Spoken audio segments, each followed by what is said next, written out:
मैं 8 महीने की प्रेग्नेंट थी और अपनी डिलीवरी के लिए अपने मायके गई थी। माँ ने मुझे फोन पर बताया, घर के पीछे की तरफ जो खाली जमीन थी ना, वहां पर एक नया कमरा बनवा लिया है। इतने सालों के बाद जैसे ही अपने घर में कदम रखा, कुछ अलग सा लगा। माँ, ये घर के पीछे की तरफ नया कमरा बनवाने की क्या जरूरत थी? अरे बेटा, घर के पीछे दूर दूर तक खाली जमीन है।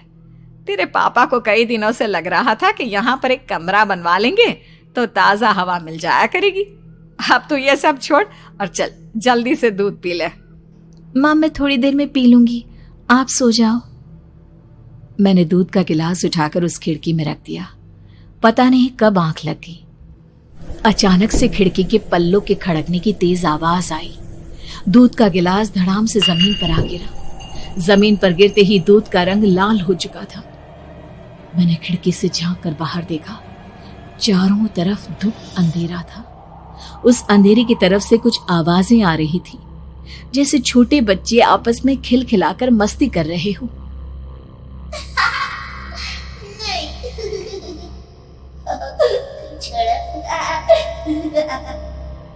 इतनी रात को इतने घनघोर अंधेरे में बच्चों की आवाज कैसे आ रही है? घड़ी में वक्त देखा तो ठीक 12 बजे थे। देखकर मैं सन्न रह गई। बुरी आत्माओं और भूतों की कई कहानियां मैं सुन चुकी थी। वक्त भी कुछ ऐसा ही था। ऊपर से मैं प्रेग्नेंट। सुना था कि ऐसे वक्त में अक्सर बुरी आत्माएं औरतों का पीछा करती है, तो क्या मेरे पीछे भी? पसीने से तरबतर बड़ी मुश्किल से, जैसे कांपते हाथों से मैंने उस खिड़की को बंद किया। जल्दी से जल्दी उस कमरे से बाहर निकलकर माँ के पास जाने के बारे में सोचा, लेकिन जैसे ही दरवाजे की तरफ पलटी, लगा कोई साया हवा की स्पीड से दरवाजे के सामने से गुजर गया। मेरे गले में अटक कर रह गई। मैं जोर से चीख कर माँ को बुलाना चाहती थी, लेकिन वो आवाज खुद मेरे कानों तक नहीं पहुंच पा रही थी। तो माँ तक कैसे पहुंचती? खिड़की के पल्ले एक बार फिर तेज हवा के झोंके से धड़ाम करके खुल गया और पूरी ताकत से मैं चीख पड़ी। जानती थी मेरी चीख की आवाज सुनकर कुछ ही सेकंड में माँ वहां पहुंच जाएगी, लेकिन ऐसा कुछ हुआ ही नहीं। मेरा कलेजा डर के मारे फटा जा रहा था।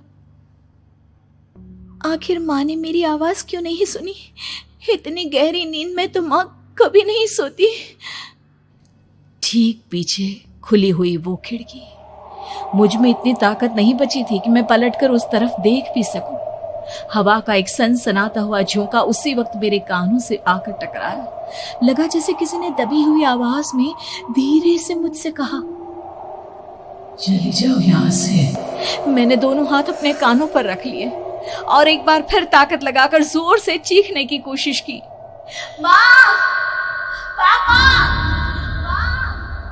मेरी आवाज उस कमरे की दीवारों से टकराकर वापस मुझे ही सुनाई दे रही थी। जितनी ताकत के साथ मैंने चीखने की कोशिश की थी, कुछ ही देर बाद उससे कहीं ज्यादा तेज और दर्दनाक चीख मुझे सुनाई देने लगी। ये आवाज ठीक मेरे पीछे खिड़की से आ रही थी। वो आवाज मेरे कानों में पिघलते हुए लोहे की तरह गिर रही थी। उन आवाजों में हैवानियत थी। वो आवाजें किसी इंसान की नहीं है, इतना मैं समझ चुकी थी। कांप रहे हाथों से मैंने अंधेरे में कुछ ढूंढने की कोशिश की। तभी अचानक मेरा हाथ बेड पर रखी टॉर्च पर पड़ा। किसी तरह ताकत लगाकर टॉर्च का बटन ऑन किया, लेकिन ये क्या? सामने दरवाजे पर 3 छोटी लड़कियां खड़ी हुई थी। उनके हाथ में स्टील के चमचमाते हुए चाकू थे। मैं घबराकर लड़खड़ाई और पीछे की तरफ हटी, लेकिन तब तक वो मेरे पास आ चुकी थी। उनकी गर्दन टेढ़ी थी और उनके हाथों के वो चाकू मेरे पेट को निशाना बनाने को तैयार। मैं जोर से चीखी, नहीं, छोड़ दो मेरे बच्चे को, मत मारो, मत मारो, छोड़ दो मेरे बच्चे को। सोनाली, क्या हुआ बेटा? तू इतनी डरी हुई क्यों है? उठ बेटा, क्या हुआ? हड़बड़ाकर मैंने अपनी आंखें खोली। देखा तो दिन निकल आया था। माँ मुझे जगा रही थी। मेरा चेहरा पूरा पसीने से लथपथ था। क्या हुआ बेटा, तुमने कोई बुरा सपना देखा क्या? मैं अभी तक अपने पूरे होश में नहीं थी। वो मेरे बच्चे को मार देगी माँ। वो लड़की मेरे बच्चे को। मैंने घबरा कर अपने पेट को छुआ। सब कुछ ठीक था। और वो दूध जो रात को यहाँ पर गिर गया था, उसका रंग लाल हो गया था। माँ ने हंसते हुए दूध का गिलास मुझे दिखाया। तुमने दूध पिया ही नहीं, पूरा का पूरा ऐसे ही रखा हुआ है। तुमसे कहा था ना सोनाली, सेहत के लिए लापरवाही ठीक नहीं बेटा। लेकिन मैंने तो सब कुछ अपनी खुली आंखों से देखा था। ये सपना कैसे हो सकता है?